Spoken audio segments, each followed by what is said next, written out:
Ni dengar elok ni yang nak meninggal tahun ni. Subhanallah.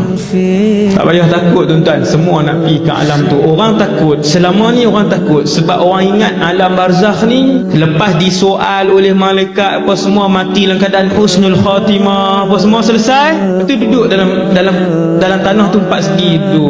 Bila nak kiamat ni? Bukan. Alam barzakh ni alam yang luas, boleh berjalan, boleh bersembang, boleh berjumpa dengan roh-roh lain, yang semua roh yang kenal dia ni, haji ni datang rumun. Loh Haji Mai meninggal dah. Haji Mai berkata, hang lagi awal, yang tu saya punya ayat lah, bukan hadis.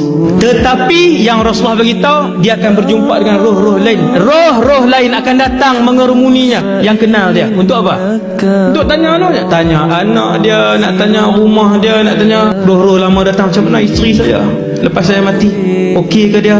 Haji Ismail baru mati tu kata alhamdulillah, dia pun dah nikah lain dah. Contoh. Hak tu saya, bukan hadis. Subhanallah. Sembang, saya bersembang.